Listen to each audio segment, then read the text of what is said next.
E também vir uma discussão, quem é bem para mim? É galinha ou é ovo?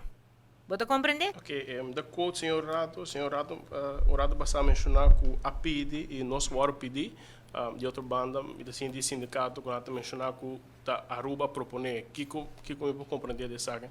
Então, a ministra mencionar que o pedido de Holanda para tratar e entrega, e o sindicato Holanda queda para arriba, que está Lanta Aruba, a pedir para entrega. Que eu vou compreender de 2 pontos de diferença. Porque me entrega riba recorte die 2,6. Aruba zelf, als eerste van de 3 landen, had aangegeven dat ze die korting wilden doen. Die 12,5% die komt eigenlijk voort uit die eerste stap van Aruba. Daar was Nederland nog helemaal niet aan te pas gekomen. Ok, essa é a dona explicação para mim que tá bom, turhende por o que tá público.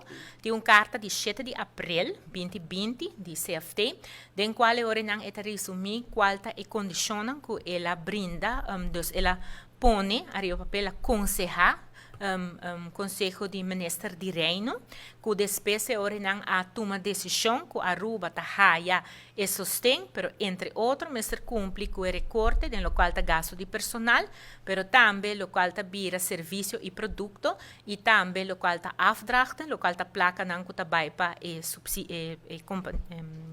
stichting não que está guardo subsidiar.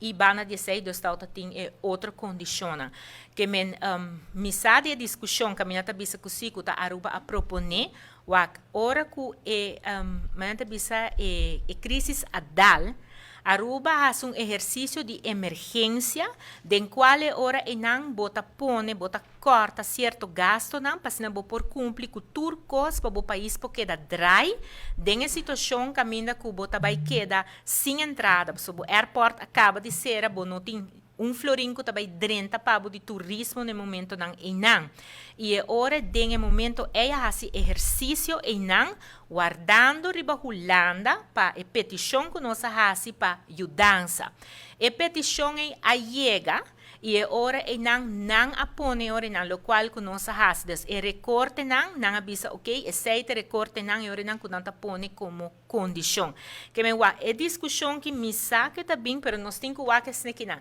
e também vir uma discussão, quem é bem para mim? É galinha ou é ovo? Você compreende? Que nós não vai sair fora de dia, hecho tá, realidade tá, e tá uma condição, Rijksministeraat a poner como uma condição para sustento de liquidez. Se nós não a cumprir com ele, nós não arraia em 1.400 milhões de florins que a Aruba arraia para assina para manter nos país maneira que está. Que nós por quis.